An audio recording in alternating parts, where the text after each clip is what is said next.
Hey, everybody. Give it a second here while my page loads up. So for those that are joining in live, thank you for stopping by on the Rent Prep for Landlords Facebook community. Before I jump in, thanks to everybody who submitted questions ahead of time. And again, as always, thanks to Ashley, RentPrep's marketing coordinator, for setting this up and getting all the communication out there, and for following along with me live, and for always giving me the thumbs up when the audio is good. Thank you for that, Ashley. All right, so hang on here. Okay. All right. So, as usual, we're going to jump into some user-submitted questions.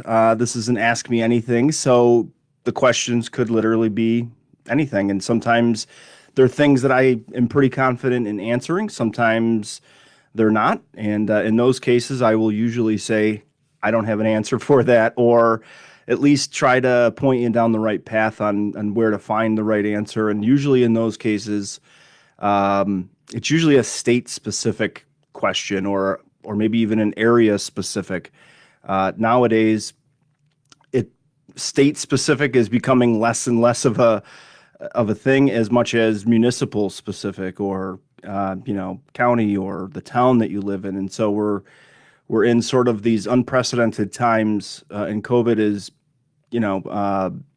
pushing that exponentially to where we're seeing legislation changes at a faster pace and also more frequent than I've ever seen before. So for landlords, it's important to really understand locally what you can and can't do, or how you should be considering your applicants, or how you're screening your tenants, or managing your property. All of those things are starting to become really very location specific. Whereas, when I first started doing this 15 years ago now, 16 years ago, it was, kind of a standard set of rules and laws that governed everybody. And now it's becoming a lot more niche down. So if there's a question that I come across that is sort of along those lines, I will for sure be honest with you and tell you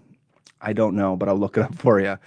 So as we go through, I'll mention usually who we get the question from. I'll go through the question, give you my answer. Feel free to comment as we move along here. And even if you have a follow-up question, or more questions come out of the answer that I give, that happens sometimes, feel free to throw a comment in the comment section on the live feed. And if I don't catch it, usually Ashley does. And at that rate, we'll try to get back to you right away. Let me see, 15 to 60, okay.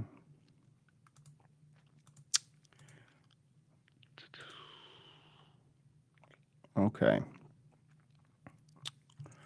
All right. So, jumping in, sorry.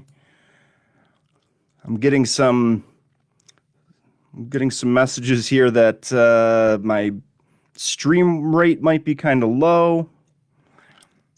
Let me just double check really quick. I want to make sure that we're good to go.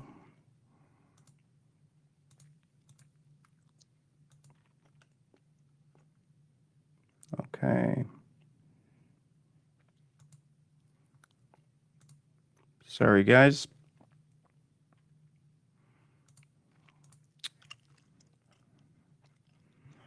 Okay. I think we're good. Okay. So, jumping into the questions. We got our first question here from Sheila. And Sheila asks, how is RentPrep reporting on renters that haven't paid rent or owe back rent during the eviction moratoriums? So it's a good question. The answer is pretty simple in that the CDC, FCRA, all of these alphabet agencies out there that are protecting tenants and consumers are very concerned right now about how people's information during the pandemic may be used against them.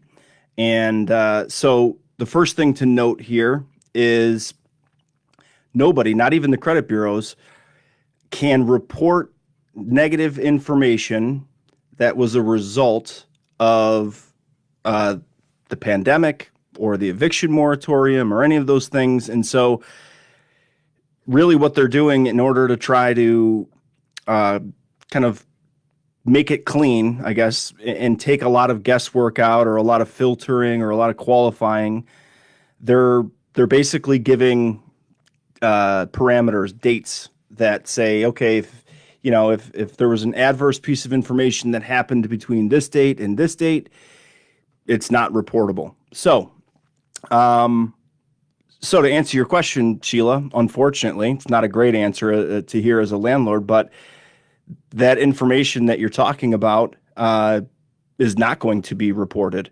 And the credit bureaus have gone to great lengths to comply with regulatory guidelines. And I believe April 1st of 2021 was when it needed to be basically live or active, that the credit bureaus would be able to omit or filter out information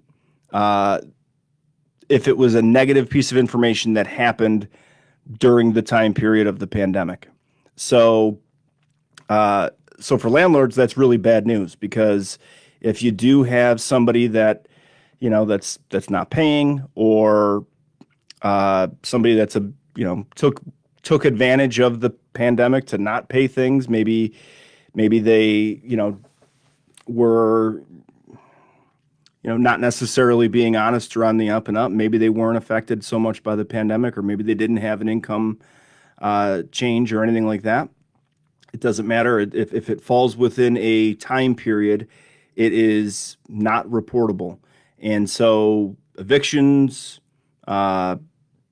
debts, late payments, no payments on debts, all of those things are now going to be omitted from the records and being able to be reported during that time frame. So when we look back on history in a couple of years, it's going to seem like there is this strange gap in information if somebody has negative, adverse material that appears on a credit report or a background check, and it's going to be missing for that time frame, unfortunately. So, hope that's it's the answer you're looking for, Sheila. It's not the best answer for a landlord, I admit, but that's the reality that we're living in right now. So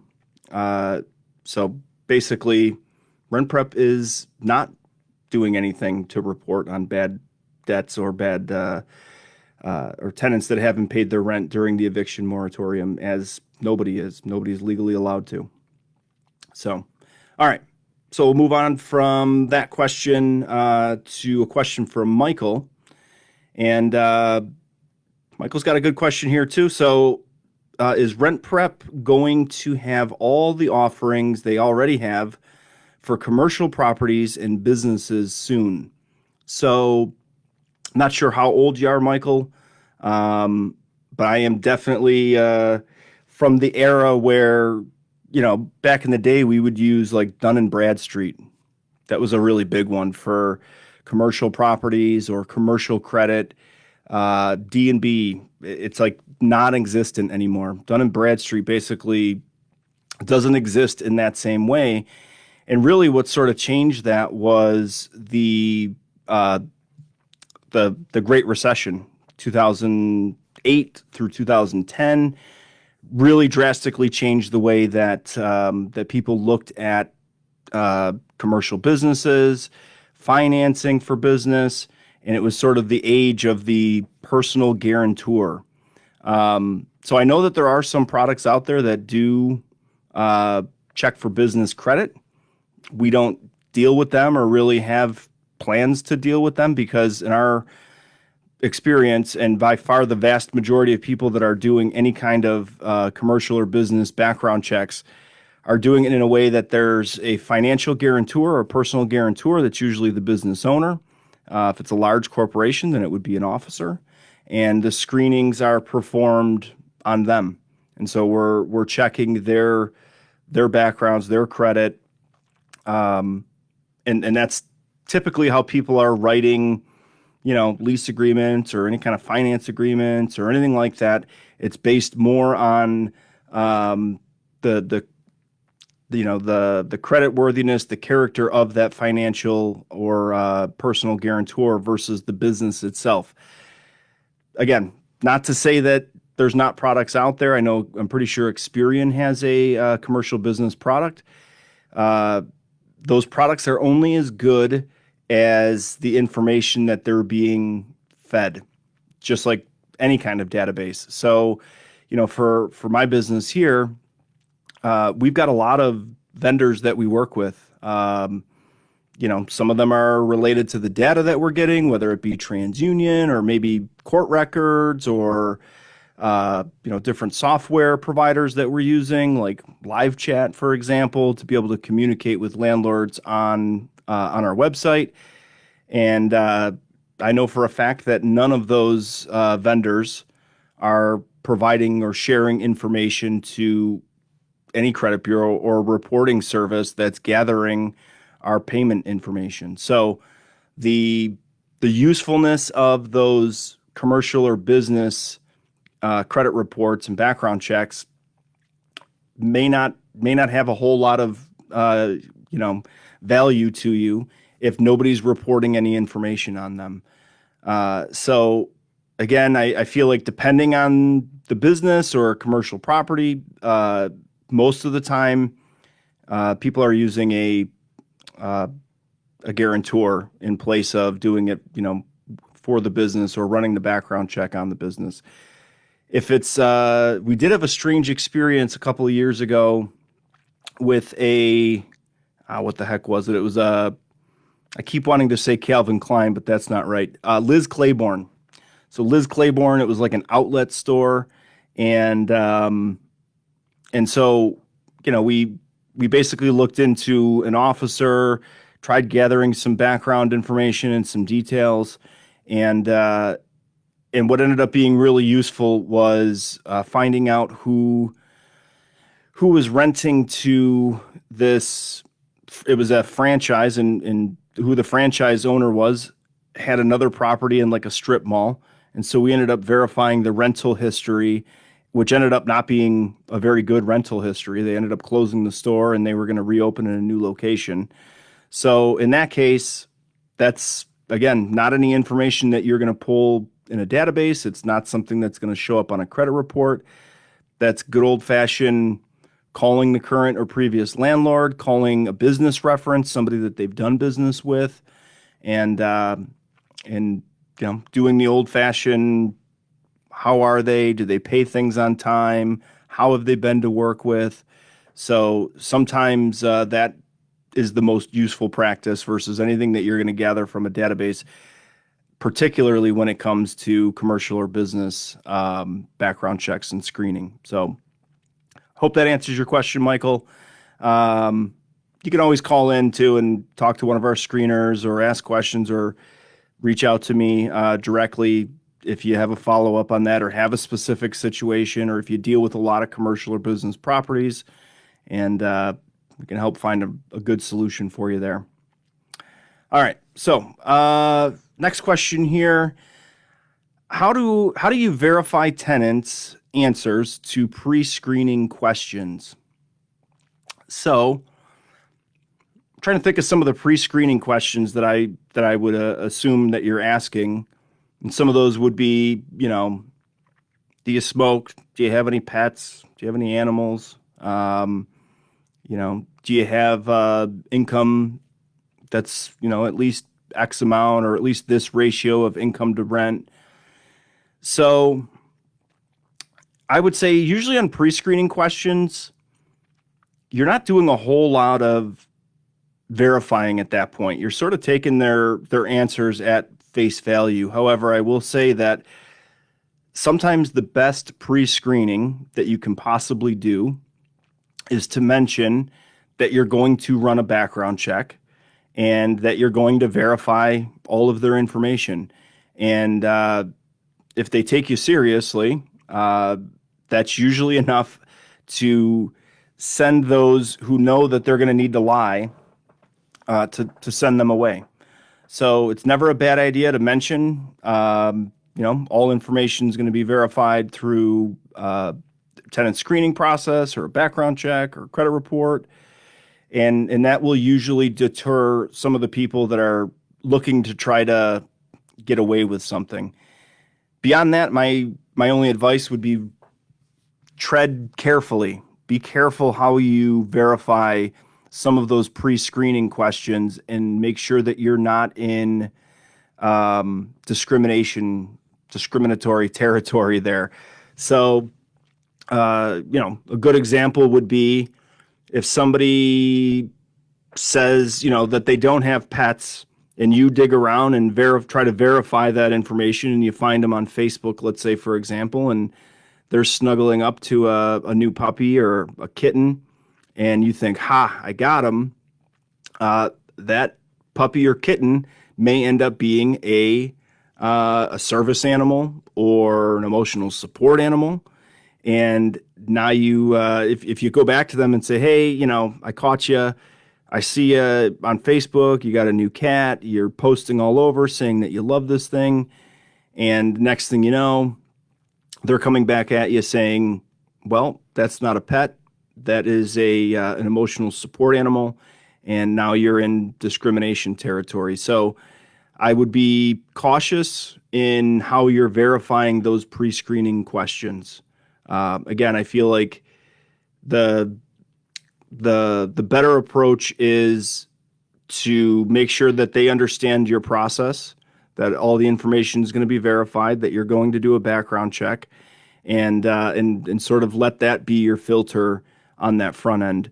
And plus, you don't want to spend a ton of time on, in that step or stage anyway. You want to sort of filter out the people that, based on the pre-qualification or pre-screening questions, didn't pass, immediately move on. Those that do pass, take it a step further, perform the background check, do the screening, and that's where you're verifying that information. But I wouldn't spend a lot of time in that pre-screening stage at all, whether it be verifying or filtering. Just let that sort of be its own filter, and then move through it. So I hope that answers your question. Feel free any follow-up questions along there. Okay, next question we've got from Dave. What do you think will be the best and worst pandemic fallout when it's related to residential rentals? Ooh, that's a good question. So worst pandemic fallout, I kind of mentioned that on the first question, which is going to be, we're going to have a strange stretch of time that just sort of didn't happen, right? Rental history might be gone. Credit history is going to be missing for some people. So there's going to be a weird stretch where, you can't use certain information against people because it happened during the pandemic. And, I'm trying to put on my reasonable hat and take my landlord hat off for a second and assume that, there's always a tenant lurking, trying to take advantage of me, and say that it's probably for the better. It's probably a good thing that, we're taking steps to make sure that people are protected and, that people aren't disadvantaged too much because of the pandemic. But on the other hand, as a landlord, obviously, you gotta keep an eye out for this sort of stuff and be vigilant and be smart. And so, take a look at it, take a look at the information, definitely pay attention to what people are telling you when they're giving you reason for maybe why they missed payments, even if it is during the pandemic.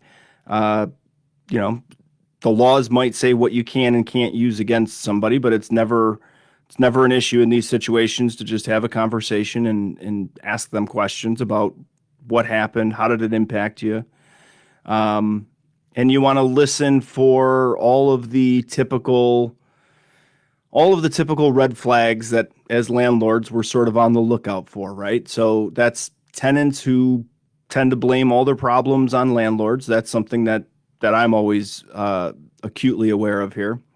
And sometimes it is a bad landlord. They're out there for sure.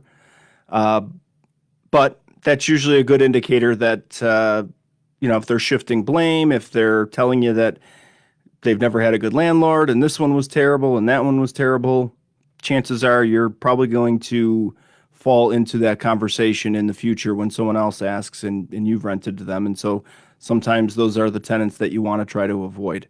So no different there when it comes to the pandemic fallout. Ask a lot of questions, try to dig around, see what the real true impact was.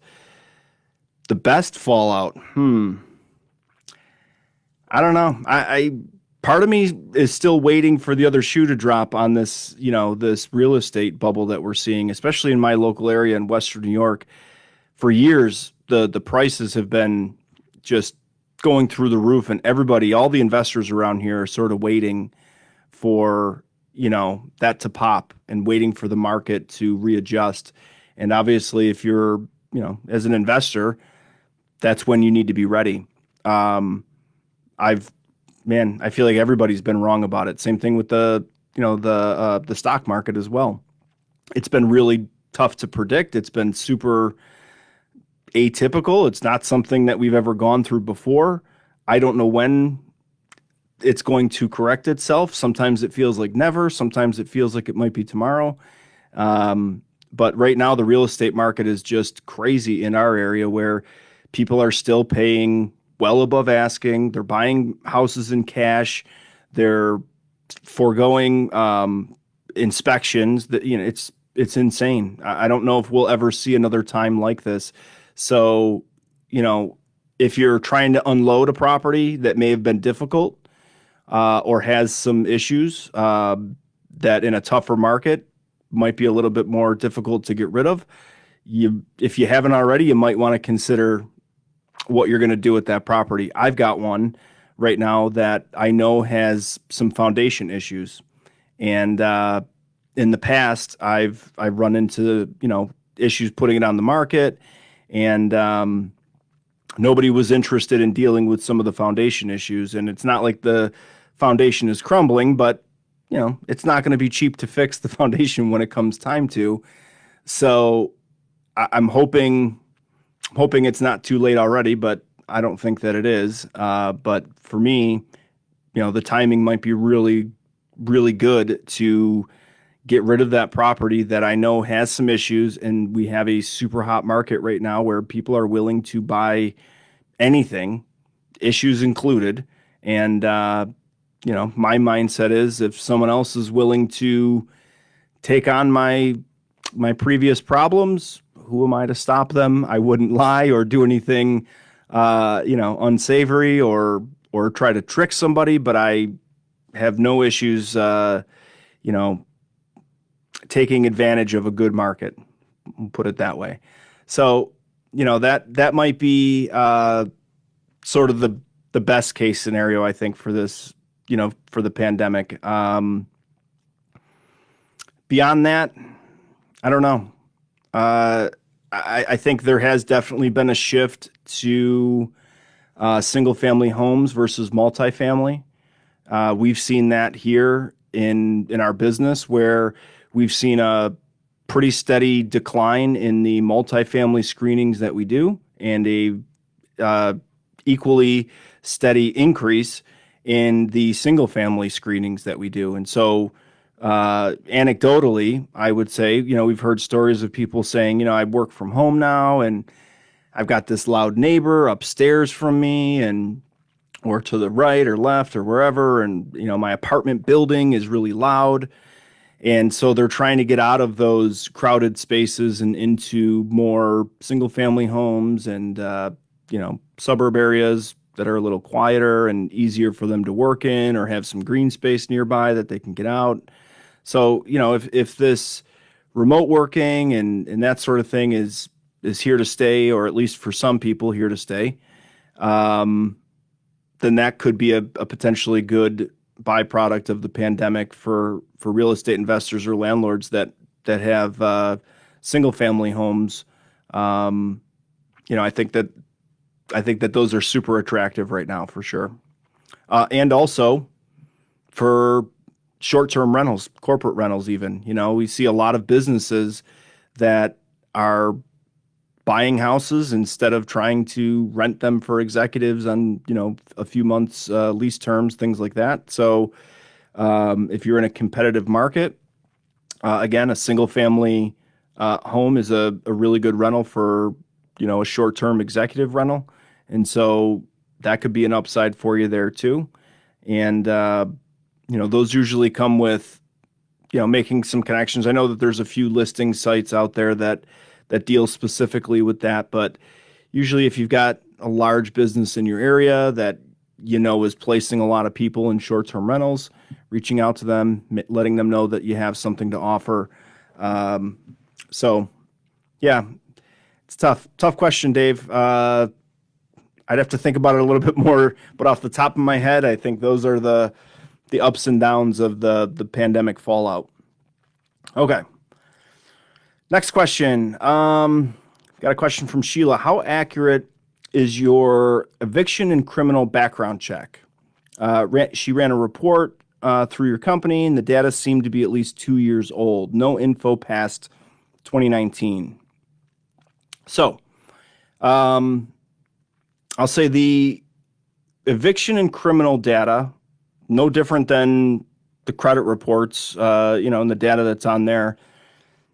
It's as good as the courts are at updating or sharing the information. So I'll give you an example. So let's say, Sheila, you and I are both renters, and I rent in LA County and you rent in San Bernardino County. We both get evicted on the same day, and both of us have evictions filed on the same day. LA County is at times 6 months to a year backed up in their processing. So they can process an eviction, but by the time that eviction actually gets put into a database or into information that becomes shareable and usable, you may have a year stretch in between there. Now that's on, I would say, the extreme end. Some courts on the other end of the extreme are sharing, uploading daily. They're, some of them, I guess, are real time, but most of the time it's end of the day. They take everything from that day. They upload it into a system. The issue is no two courts are really alike. There's no standardization of courts. So two courts can be neighboring. They could be across the street from each other. It's like the Wild West. Everybody sort of does their own thing. They have their own process.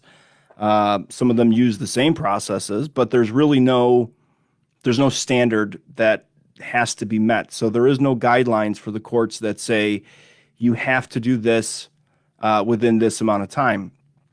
The standard is information must be made public. And some courts have even recently challenged it. We saw the state of Arkansas challenge that recently and lost in the Supreme Court. But their claim was they didn't have enough personnel and they couldn't get to retrieving records. So as people were trying to pull information for background checks, they were basically ignoring the requests for information and just not doing it.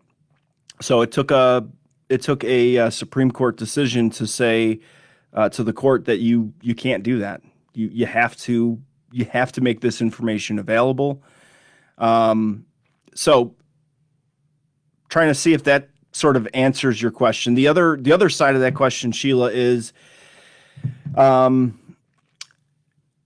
information obviously has a shelf life too. So, for example, in most states, evictions are reportable for 7 years. If you're in an area like Portland, Oregon, it's a 5-year reporting period. So, if you see something um, that's old, double check. Double check your reporting period. If you're running something through RentPrep, call our office, ask a screener.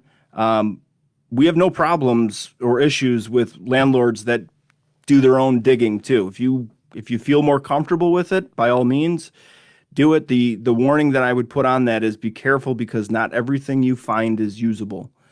If you find something in a police blotter that shows somebody was arrested, not convicted, they may have been found not guilty, and that police blotter won't mention that. So you want to be careful what you use. Always run it past us. We're sort of a rarity in the industry in that we actually have FCRA certified screeners that are trained and know the reporting periods and know what information you can and can't use. So I'm not saying that you can do this with any screening company. We've called Cozy and asked them specific questions about background checks, and they don't know because they don't do them.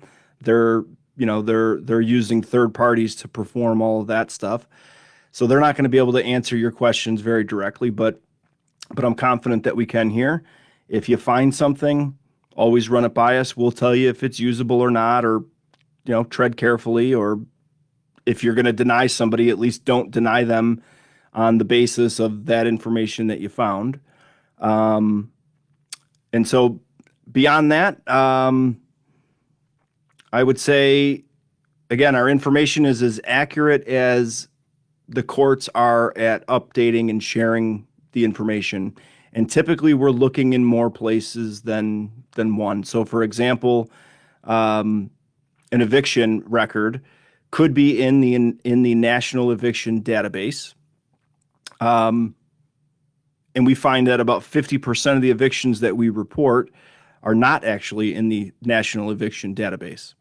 So, and the reason for that could be a handful of reasons, but in some states, they don't file or share that eviction information until the final eviction disposition.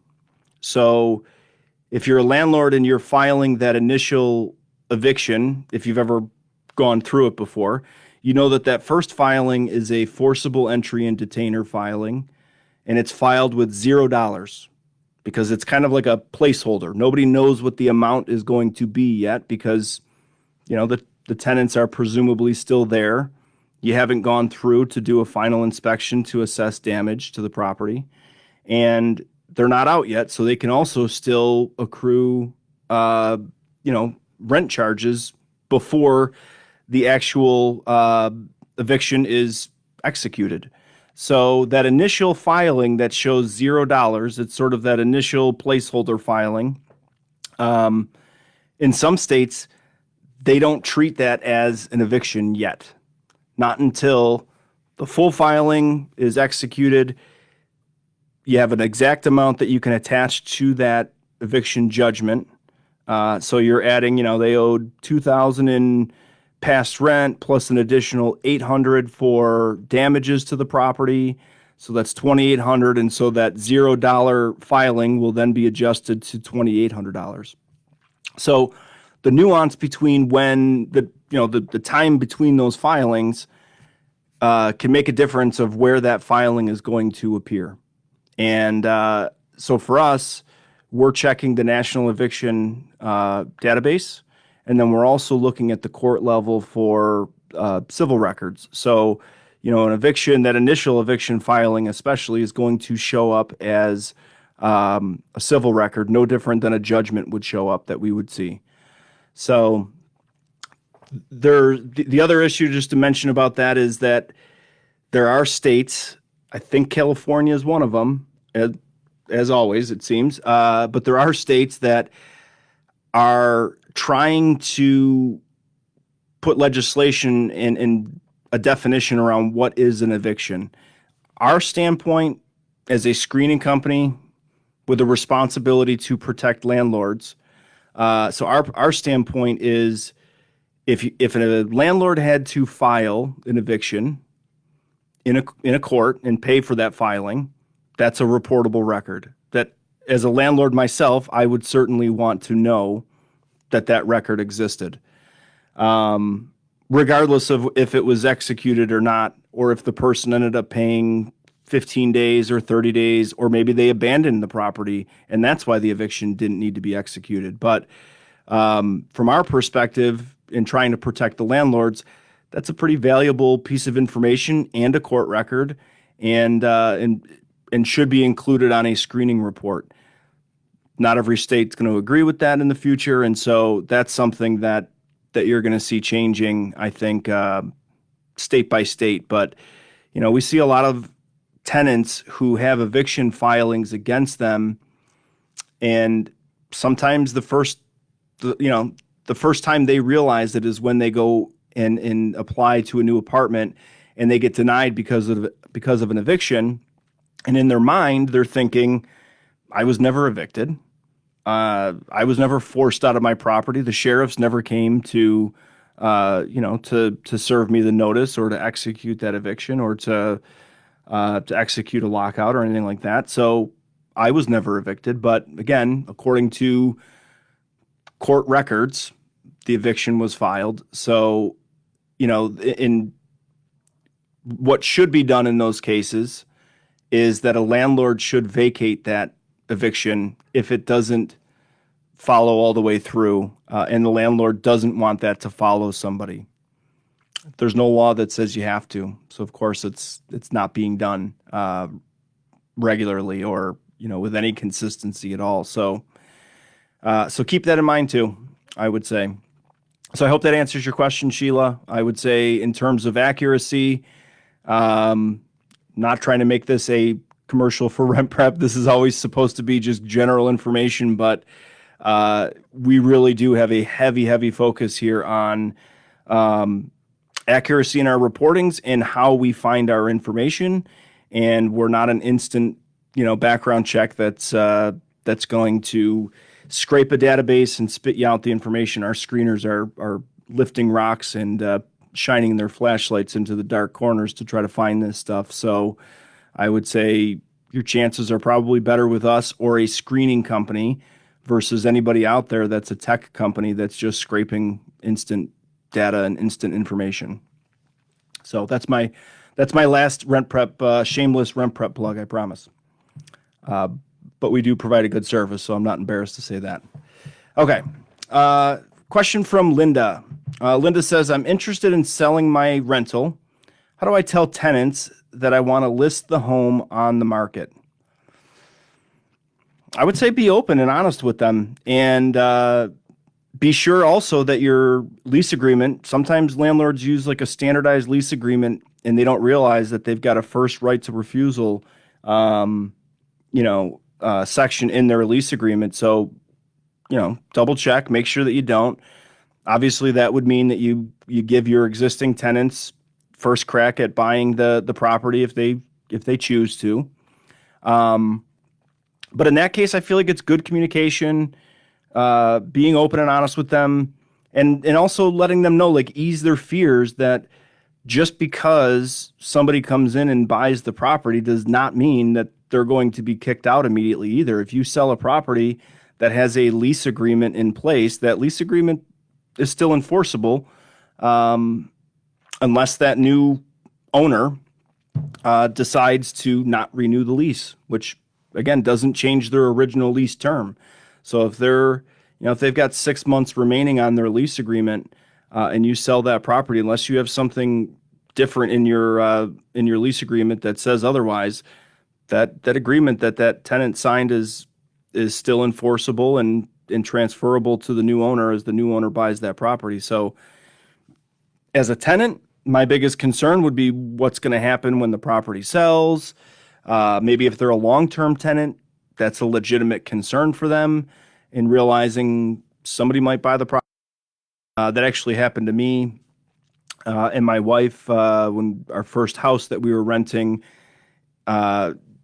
We had plans to purchase it, and the landlord ended up putting it on the market. We weren't ready to buy at that time, and we ended up losing the house. So, sometimes that happens. And again, I feel like the best thing you can do in that situation is communicate with the tenant, listen to their concerns, try to put them at ease, try to get their cooperation. It's always easier if they're on your side and maybe they tidy up a little bit, and they make the walkthroughs a bit easier, and they could definitely make things more difficult for you. So you want to try to grease the gears as much as you possibly can, and get them more on your side and working with you. So I hope that answers your question, Linda. All right. Next question I got is from Dave. Dave asks, what's your best advice on rental locks? In my market, tenants cycle yearly and lock change expenses add up. Single-family homes especially frown upon keypad and Bluetooth solutions. So we did a bunch of content on this a few years ago, and Kwikset sent us a ton of these landlord-friendly keys that can be rekeyed. So it's and there's probably a specific name for it, and it's escaping me right now. But if you go to RentPrep and you look up Kwikset locks, or maybe even rental locks might be a good keyword search there. But you're going to find that that's really the best bet, is something that you as the landlord can rekey if needed. And that's exactly what these special locks do. So that way you don't have to constantly change the actual lock itself out. I don't mind the keypad.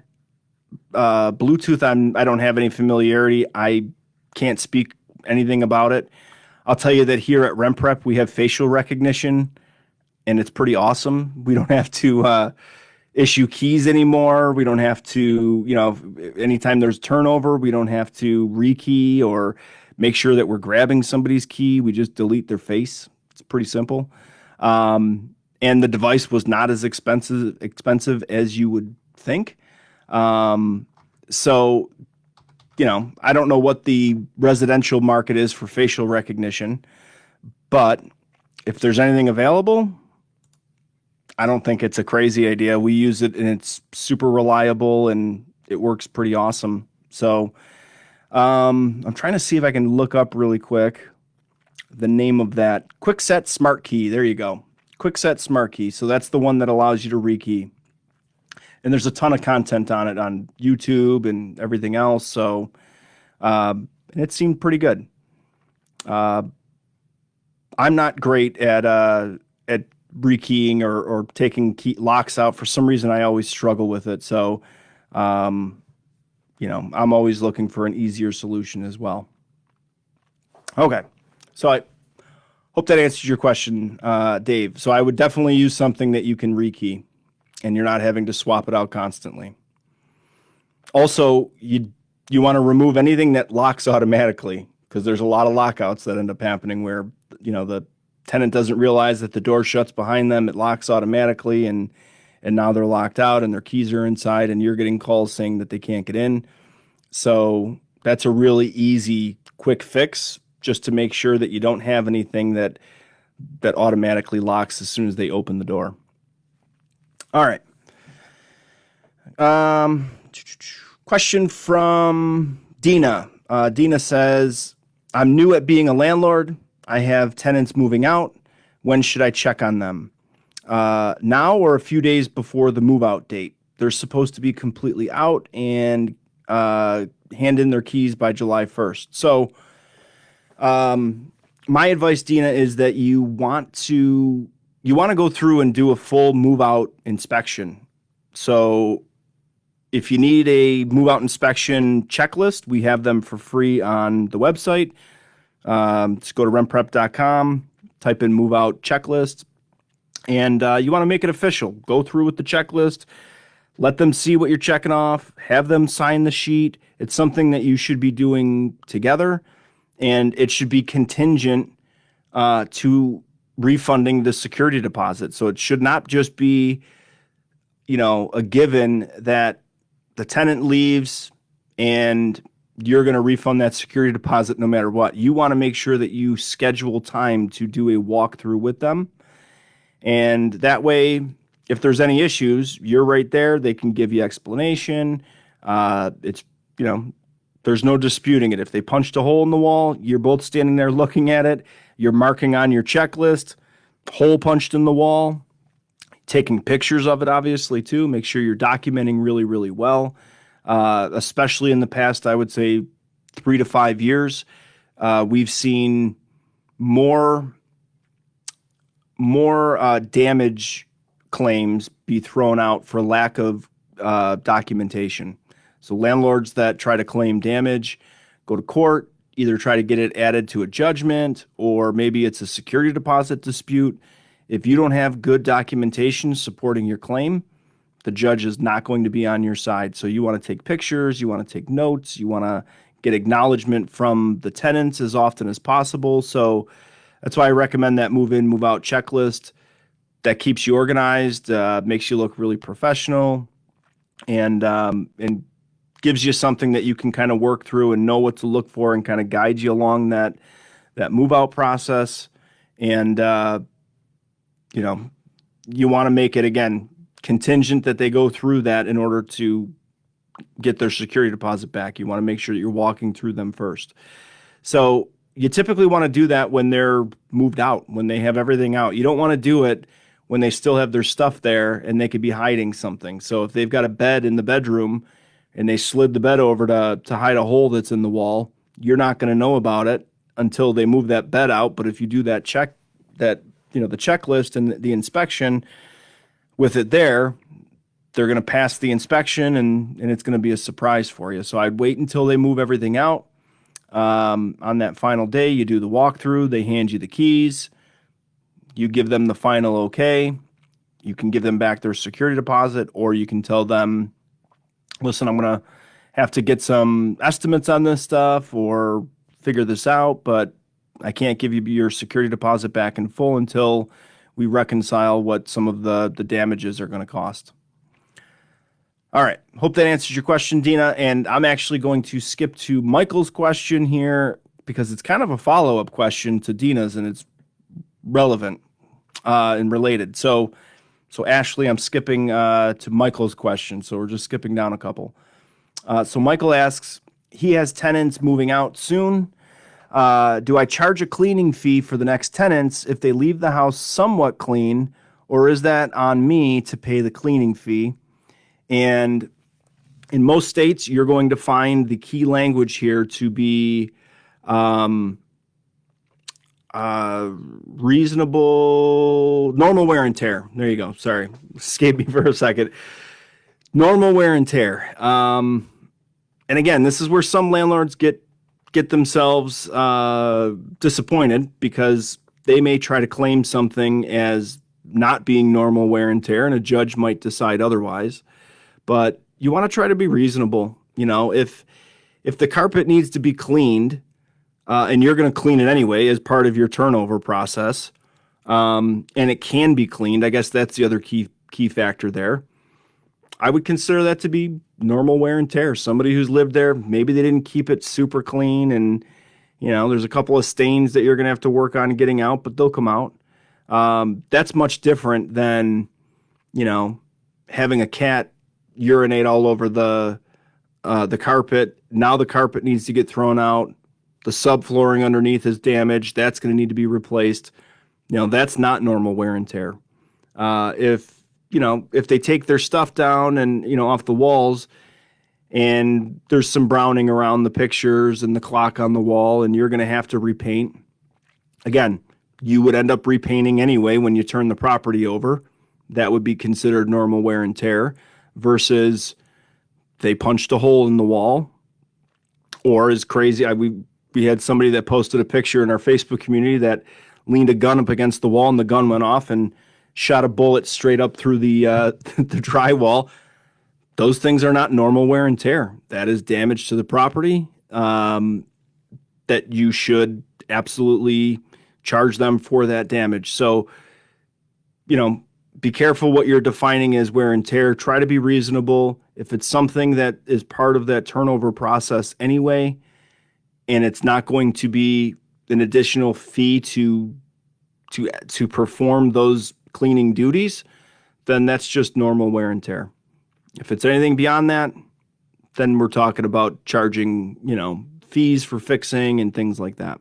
So I hope that answers your question, Michael, and tied in kind of nicely with Dina's there. So Dina, same goes for you as you walk through, try to document what's normal wear and tear and what might not be normal wear and tear. And for both of you, best advice is document really well, take pictures, take a lot of pictures, timestamp your pictures. We've got a whole tutorial on how to timestamp even on an iPhone or any smartphone. Those things matter, especially nowadays in court. Every detail like that seems to be more and more important. So you want to go in giving yourself the best chance possible to come out on the right side of those types of cases. Okay. Next question I've got is from Michelle, and Michelle asks if I have any tips on using a cosigner for a lease agreement. I do. So cosigner, sometimes the term cosigner gets used too loosely, especially in a lease agreement, and it's not really defined what that cosigner's responsibilities are.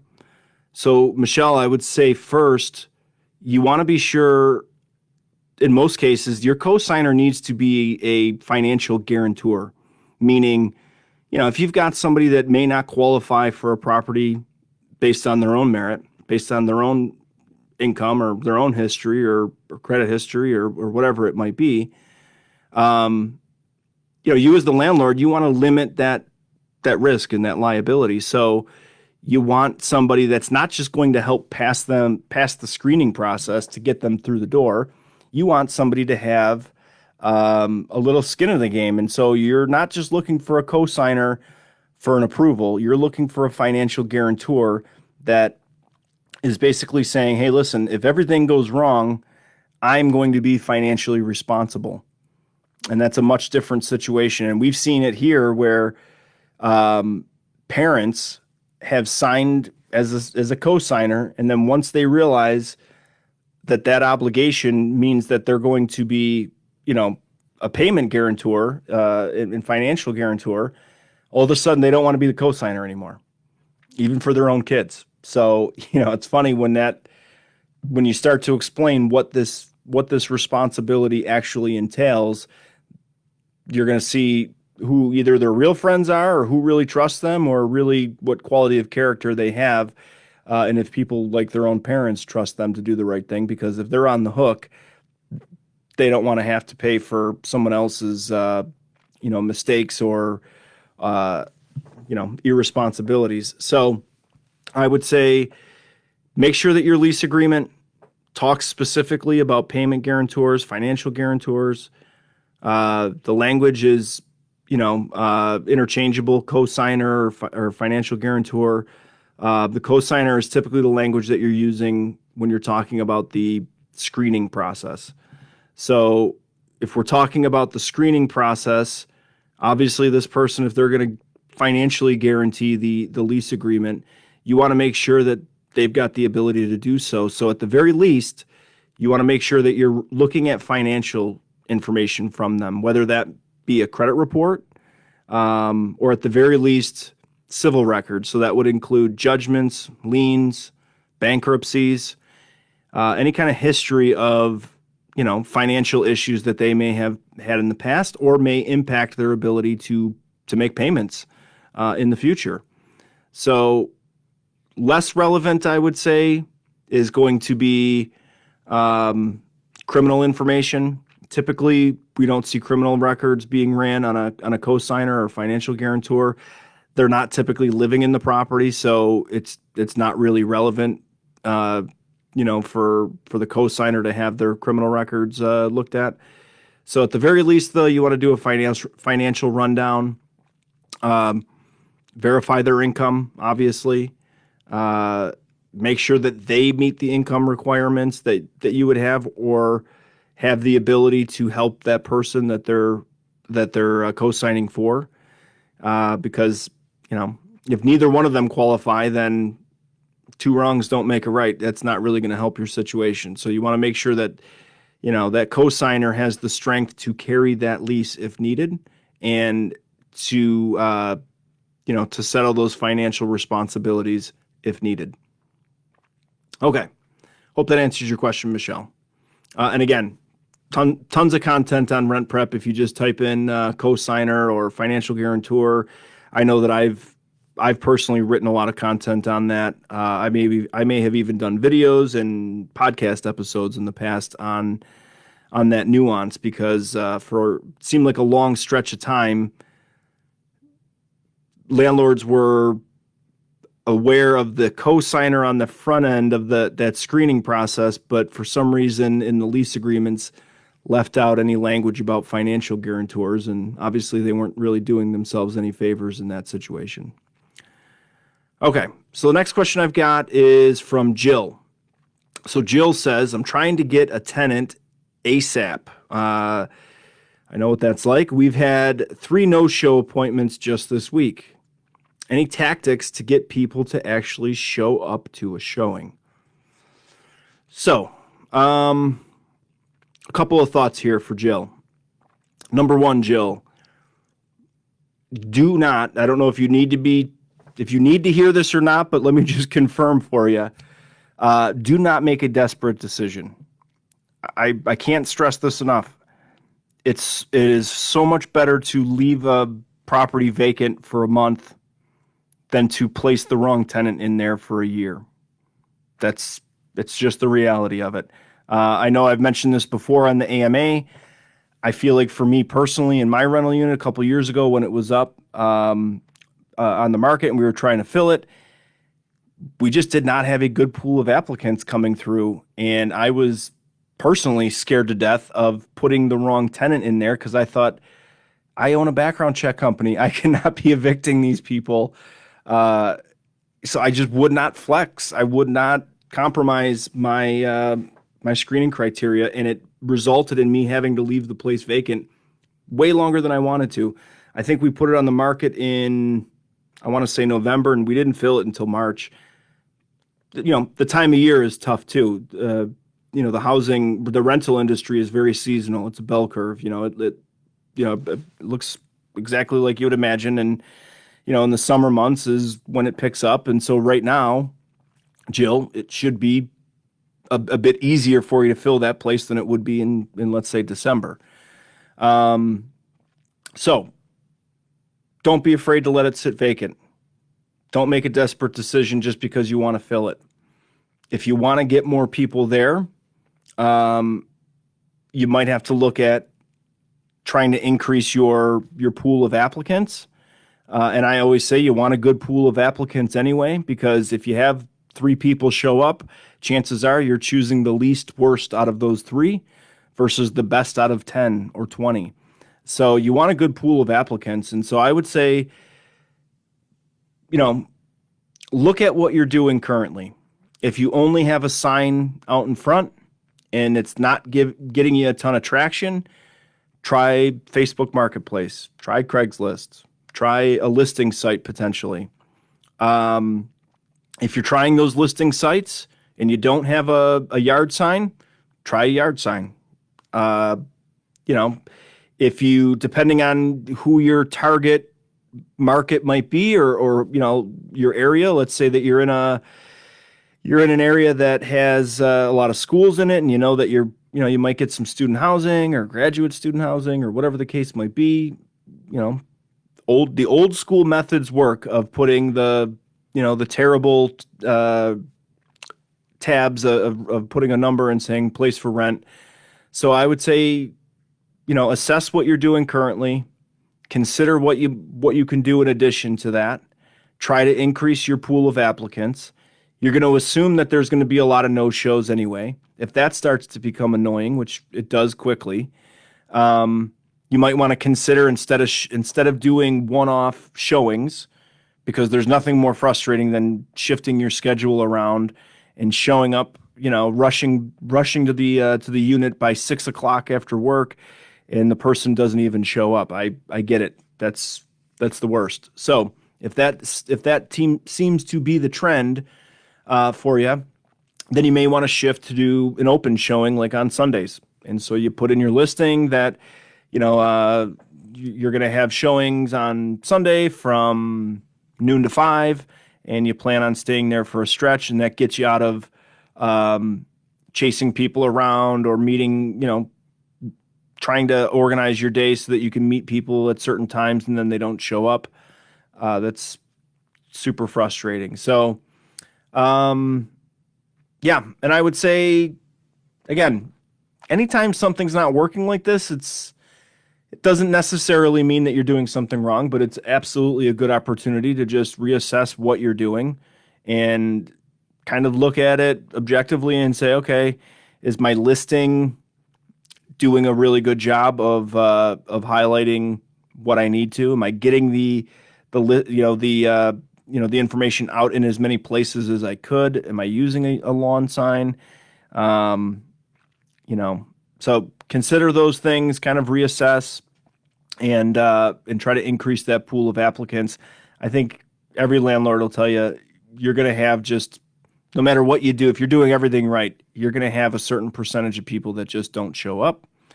I can go on and on about the different generations of people. I mean, we see it here as, in anybody who owns a business or sees the employer side of business or hiring side of business. It's tough.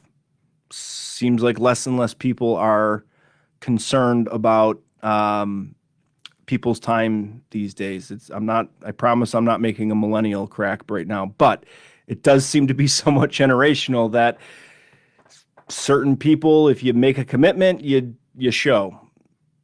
Other people, those commitments seem to not matter as much. So, I think that just comes with an awareness that you've got to increase your numbers and let the numbers play themselves out and just account for a certain amount that are probably not going to show up.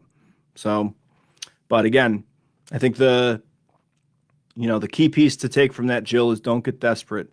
You're getting real close to the first of the month. Don't make a bad decision that you're going to regret in 2 or 3 months.